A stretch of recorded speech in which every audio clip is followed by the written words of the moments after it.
Hello, तेजस्वी chemistry channel में आपका स्वागत है। आज हम कृषि रसायन एग्रो केमिस्ट्री का चैप्टर नंबर 2 मृदा जीवाश्म पदार्थ पढ़ेंगे। तो आइए देखते हैं। देखिए, मृदा जीवाश्म क्या किसे कहते हैं? तो मृदा जीवाश्म पेड़ पौधे और जीव जंतुओं के अवशेषों को हम क्या कहते हैं? मृदा जीवाश्म पदार्थ कहते हैं। तो मृदा में पाए जाने वाले पादप और जंतुओं के अवशेषों को क्या कहते हैं? मृदा जीवाश्म कहते हैं।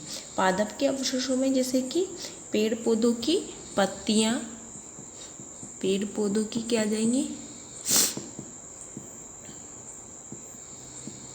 पत्ती, तना,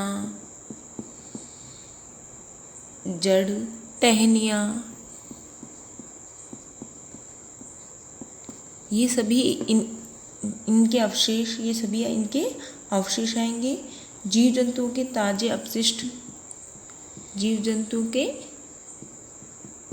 अपशिष्ट पदार्थ हैं, वो भी इसकी मृदा जीवाश्म के अंदर ही शामिल किए जाएंगे। और साथ ही इनसे संश्लेषित होने वाले विभिन्न पदार्थ, जीवों की कोशिकाएं हैं, जैसे छोटे मोटे जीव जो मृदा के अंदर पाए जाते हैं, जीव उनकी कोशिकाएं, वो सभी मृदा जीवाश्म के अंदर ही आती हैं। तो सड़े गले पेड़ पौधे होते हैं और जीव जंतु के अपशिष्ट पदार्थ है, जैसे गोबर वगैरह, और जो छोटे मोटे कीड़े मकोड़े हैं उनकी कोशिकाएं, ये सभी किसके अंदर आएंगी? मृदा जीवाश्म के अंदर ही आएंगी। इन सभी पदार्थों के सड़ने गलने से क्या बनेंगे? सरल पदार्थ बनेंगे। ये सभी पदार्थ कई दिनों तो मृदा में पड़े रहते हैं और सड़ते गलते हैं, जिनसे क्या बनते हैं? सरल पदार्थ बनते हैं। और इन्हीं सरल पदार्थों में क्या होते हैं? आवश्यक पोषक तत्व पाए जाते हैं। इन सरल पदार्थों में क्या पाए जाएंगे? आवश्यक पोषक तत्व पाए जाएंगे। और इन्हीं पोषक तत्वों को कौन ग्रहण करते हैं? पादप ग्रहण करते हैं। तो हम बात करें कि जो खनिज मृदा में कितना जीवाश्म रहता है, तो खनिज मृदा में 1 से 5% तक क्या है? जीवाश्म पदार्थ है।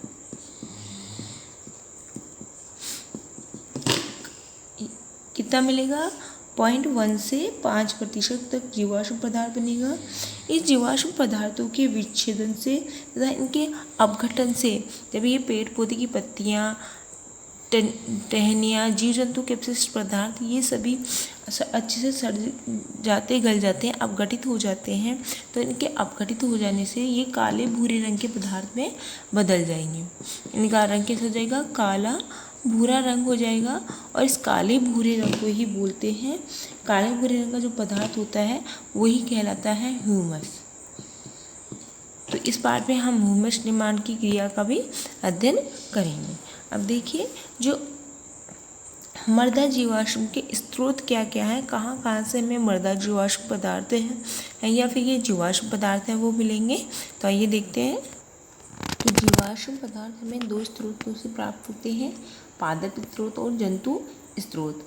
पादप स्रोतों से 2 गुण प्राप्त होते हैं, एक तो पेड़ पौधे और फसलों के अवशेष, जैसे कि पेड़ पौधों की टहनियाँ हैं, पत्तियाँ हैं, तना है, ये विभिन्न भाग क्या होते हैं? टूट करके मृदा में मिल जाते हैं और जीवाश्म पदार्थ जिनसे अपने को प्राप्त होता है। इसके अलावा हम फसलों को काट देते हैं, तो फसलों को काटने के बाद में जो अवशेष बचा रहता है उस खेत में, जैसे उसकी जड़ वगैरह, वो भी क्या है? मृदा जीवाश्म के अंदर ही शामिल होते हैं, उन्हें भी अपन मृदा जीवाश्म में मानते हैं। अगला है हरी खाद। तो देखिए, सन, मूंग, ढेंचा, ऐसी कुछ फसलें हैं जो कि हरी खाद के रूप में कार्य करती हैं, और इनको जुताई करके अपन किस में मिला देते हैं? मृदा में मिला देते हैं, जिससे कि मृदा के अंदर जीवाश्म की वृद्धि होती है। ये पादप स्रोत है। अगला है जंतु स्रोत। तो जंतु जैसे जीव जंतु, कीड़े मकोड़े हैं, और जंतुओं को मृदा, ये सब जो मृदा में ही रहते हैं, मरने के बाद में किस में मिल जाएंगे? मृदा में ही अपघटित हो जाते हैं और जीवाश्म पदार्थ बनाते हैं। गोबर की खाद, कंपोस्ट खाद, पशुओं के मलमूत्र मृदा में, कई केंचुए भी मिलते हैं, ये सब जीवाणु, ये सभी क्या करते हैं? मृदा के जीवाश्म पदार्थ में वृद्धि करते हैं। तो ये मृदा के जीवाश्म के स्रोत थे। अब हम देखते हैं जीवाश्म पदार्थ का संगठन, कि आखिर जीवाश्म पदार्थ में कौन कौन से तत्व हमें मिलते हैं। कंपोजिशन ऑफ ऑर्गेनिक मैटर या जीवाश्म पदार्थ का संगठन।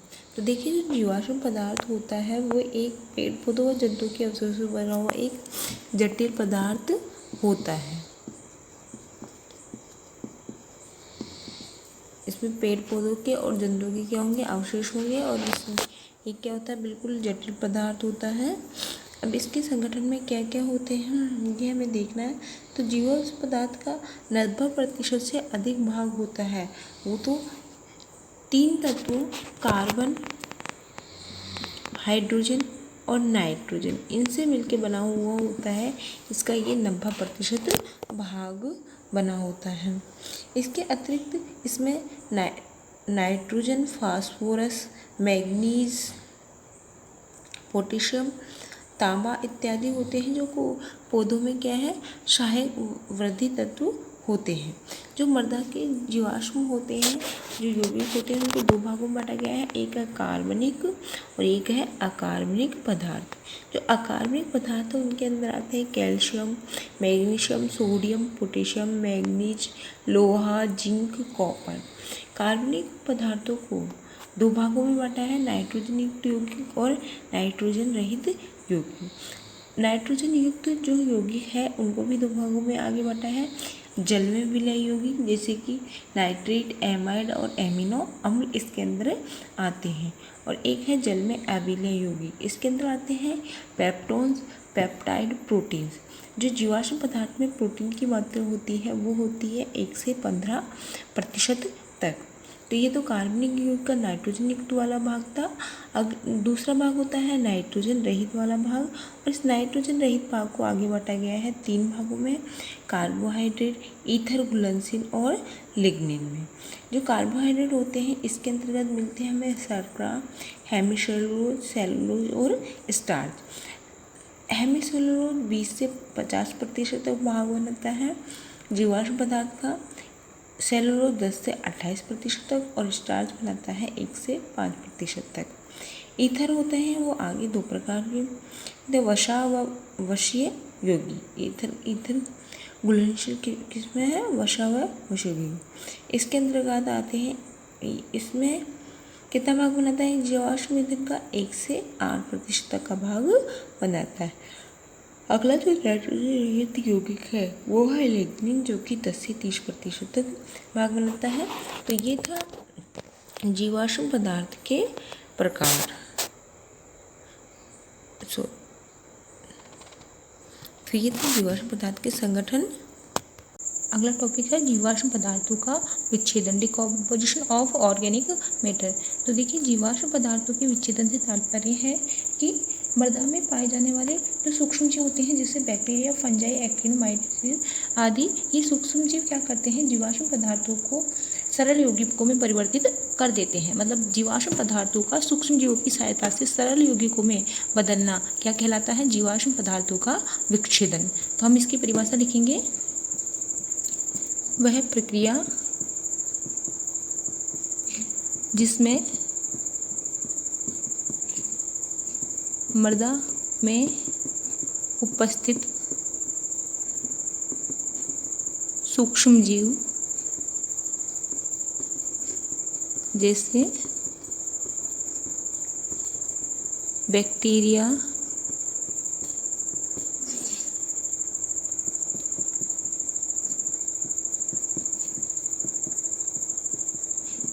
एक्टिनोमाइसीट्स आदि जीवाश्म पदार्थ को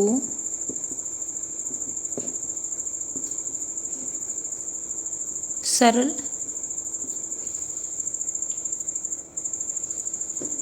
यौगिकों में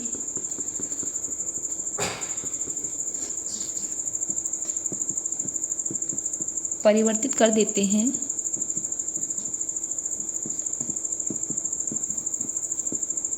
जीवाश्म पदार्थ का विच्छेदन या ओनली विच्छेदन भी बोल सकते हैं अपन का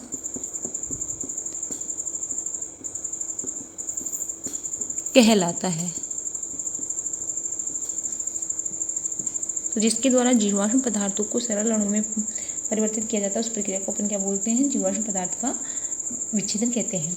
अब देखिए मृदा में नमी व वायु के अनुकूल परिस्थितियों में ही ये विघटन की क्रिया होती है, क्योंकि नमी और वायु में ही ये सूक्ष्म जीव होते हैं, वो आसानी से अपनी वृद्धि करते हैं और विघटन को करते हैं। कार्बनिक पदार्थ होते हैं उनका ऑक्सीकरण होता है। जो कार्बनिक जीवाश्म पदार्थ होते हैं उनका क्या होगा, ऑक्सीकरण होगा, और ये ऑक्सीकरण वायवीय जीवाणुओं के द्वारा होता है, जिनमें विच्छेदन की प्रक्रिया प्रारंभ में तेज होती है लेकिन धीरे धीरे क्या हो जाती है, कम हो जाती है। मृदा में जीवाश्म पदार्थ देखिए कई पदार्थों का समावेश होता है, जो कुछ मृदा में उपस्थित मृदा जीवों द्वारा विच्छेदित हो जाते हैं, परंतु कुछ का विघटन क्या होता है, धीरे धीरे होता है। अब हम कुछ पदार्थों को देखते हैं कि उनका विघटन कैसे होता है, जैसे शर्करा, स्टार्च, प्रोटीन, सरल प्रोटीन्स हैं, इनका विच्छेदन होता है। ये शीघ्र विच्छेदित होने वाले पदार्थ हैं, शीघ्र विच्छेदित पदार्थ। इससे कम विच्छेदित होते हैं क्रूड प्रोटीन, वो इनकी शर्करा स्टार्च की तुलना में कम विच्छेदित होते हैं। क्रूड प्रोटीन से कम विच्छेदित होते हैं हेमीसेलुलोज, हेमीसेलुलोज से कम विच्छेदित होते हैं सेलुलोज, और सेलुलोज से भी कम विच्छेदित होता है लिग्निन। तो लिग्निन है ये बहुत ही धीमी गति से धीरे धीरे इसका विच्छेदन होता है, बहुत ही कम मात्रा में इसका विच्छेदन होता है। तो सबसे शीघ्रता से तो वो विच्छेदित होंगे शर्करा व प्रोटीन, और सबसे कम धीरे। तो अपन ऊपर से नीचे की तरफ जाते हैं तो इनका विच्छेदन होता है वो भी कम होता जाता है। आगे देखिए कार्बोहाइड्रेट का विच्छेदन। कार्बोहाइड्रेट के विच्छेदन में भी सरल शर्करा का विच्छेदन। तो देखिए ये सरल शर्कराएं होती हैं, ये बहुत ही शीघ्रता से विच्छेदित होती है, शीघ्र विच्छेदित होती है, छेदित होती है, और इनका कुछ भाग पूर्ण रूप से विच्छेदित होकर के क्या बनाता है, CO2 व H2 बनाता है। इनका ऑक्सीजन की उपस्थिति में पूर्ण विच्छेदन हो जाता है, जबकि कुछ भाग होता है वो अपूर्ण रूप से विघटित होता है और कई प्रकार के कार्बनिक अम्ल व एल्कोहल का निर्माण करता है। ये कुछ फंजाइयों में शर्करा विच्छेदित होकर के ग्लूकोनिक अम्ल, साइट्रिक अम्ल, ऑक्जेलिक अम्ल, फ्यूमेरिक अम्ल आदि अम्ल बनाती है। तो देखिए अगर ग्लूकोज को 1.5 CO2 मिलेंगी तो क्या बनेगा, साइट्रिक अम्ल बनेगा, साथ में जल के दोनों निकलेंगे। यदि ग्लूकोज को अपन 4 से ही 1/2 O2 के अणु दे रहे हैं तो क्या बना, ऑक्जेलिक अम्ल और H2 बना। ग्लूकोज 6 अणु ऑक्सीजन से विक्रिया करके क्या बनाता है, 6 CO2 व H2। तो ये जो अपघटन है ये तो विच्छेदन पूर्ण विच्छेदन है, जबकि ये दोनों विच्छेदन किस प्रकार के हैं, अपूर्ण विच्छेदन है। अवायवीय या अनोक्षर श्वसन करने वालों में जो ग्लूकोज होता है वह किस में बदल जाता है, लैक्टिक अम्ल या ब्यूटेरिक अम्ल में बदल जाता है। इस प्रकार का विच्छेदन किसमें, हमें कुछ ईस्ट, बैक्टीरिया आदि जीवों में मिलता है। हमारे शरीर की मांसपेशियों में भी इसी प्रकार का अवायवीय श्वसन होता है। तो ये था सरल शर्करा का विच्छेदन। अब अगला है स्टार्च का विच्छेदन। तो अवायवीय बैक्टीरिया स्टार्च को क्या करते हैं, कार्बनिक अम्ल व एल्कोहल एसीटोन व CO2 में बदल देते हैं। जो स्टार्च होता है वो डायस्टेज को जीवन डायस्टेज एंजाइम उत्पन्न करते हैं, तो डायस्टेज एंजाइम के द्वारा माल्टोज में बदल जाता है। माल्टोज होता है माल्टेज एंजाइम की उपस्थिति में ग्लूकोज में बदल जाएगा, और इस ग्लूकोज का आगे जाके क्या हो जाएगा, पूर्ण विच्छेदन हो जाता है। पूर्ण विच्छेदन होकर के ग्लूकोज बदल जाता है CO2 व जल में। तो इस तरह से स्टार्च का विच्छेदन होकर क्या बनेगा, CO2 व जल। अगला विच्छेदन है हेमीसेलुलोज का विच्छेदन। तो देखिए हेमीसेलुलोज जो कार्बनिक पदार्थ है, प्रारंभ में इसका विच्छेदन क्या होता है, धीरे धीरे शीघ्रता से होता है, परंतु धीरे धीरे आगे जैसे क्रिया बढ़ती है तो इसका विच्छेदन क्या हो जाता है, मंद गति से होने लगता है। हेमीसेलुलोज होता है, हेमीसेलुलोज एंजाइम के द्वारा विभिन्न सरल शर्कराओं में परिवर्तित होता है। ये सरल शर्कराएं जाकर के आगे CO2 व जल बनाती है। अब वो कैसे बनाती हैं देखते हैं। सरल शर्करा बन जाएगी पॉलीयूरेनोर्स, और ये पॉलीयूरेनोर्स मिलाएंगे शर्करा, और शर्करा फिर वापस मिलाएगी CO2 व जल में। तो इस तरह से इनसे क्या होता है कि जल अपघटन से क्या बनती है, CO2 व जल बन रहा है, इसलिए जो अपघटन होता है वह कौन सा प्रकार का, पूर्ण जल अपघटन होता है। अगला है इसके बाद में हेमीसेलुलोज के बाद में अगला जो हम पढ़ेंगे वो है सेलुलोज। अगला है सेलुलोज। तो देखिए सेलुलोज होता है ये भी ग्लूकोज का एक घटक या एक बहुलक होता है। तो सेलुलोज का विघटन करते हैं कुछ बैक्टीरिया, एक्टिनोमाइसिस व कवक इसका विघटन करते हैं। सेलुलोज होता है वो एंजाइमों के द्वारा जबरदस्ती थकथकी क्या बनाता है, सेलोबायोस बनाता है। ये सेलोबायोस होते हैं ये आगे परिवर्तन किस में बदल जाएंगे, ग्लूकोज में बदल जाते हैं। ग्लूकोज का विघटन होने पर हमें क्या प्राप्त होता है, कार्बन डाइऑक्साइड वजन प्राप्त होता है। साथ में कुछ मात्रा में ऊर्जा भी निकलेगी। अगला है लिग्निन। तो लिग्निन का विच्छेदन देखिए संकीर्ण कम विच्छेदन होता है। इसका विच्छेदन फंजाई और बैक्टीरिया इसका जल्दी से विच्छेदन नहीं कर पाते हैं। इसकी जो लिग्निन की संरचना में एक विशेष संरचना पाई जाती है जिसे कहते हैं अपन बेंजोल चक्र कहते हैं। इस बेंजोल चक्र में विशेष श्रृंखलाएं जुड़ी हुई रहती हैं। जो लिग्निन है इसका जो विच्छेदन होता है वो कौन से बैक्टीरिया के द्वारा होगा, बेसिडियो माइजेटिस बैक्टीरिया के द्वारा होगा। अगला है प्रोटीन। देखिए प्रोटीन होता है वो पहले किसमें टूटेगा, पॉलीपेप्टाइड में। पॉलीपेप्टाइड एमिनो अम्ल में और एमिनो टूटेगा सी। अब एमिनो अम्ल होते हैं ये आगे बना सकते हैं अमोनिया, CO2, साथ में कई प्रकार की कार्बनिक अम्ल ये बनाते हैं अल्कोहल व अन्य उत्पाद। तो इस तरह से ये हमने पढ़ा जीवाश्म पदार्थों का विच्छेदन। अगर आपको मेरा ये वीडियो पसंद आया हो तो प्लीज़ इसे लाइक कीजिए, कमेंट कीजिए और शेयर कीजिए और मेरे चैनल को सब्सक्राइब करना ना भूलें। धन्यवाद।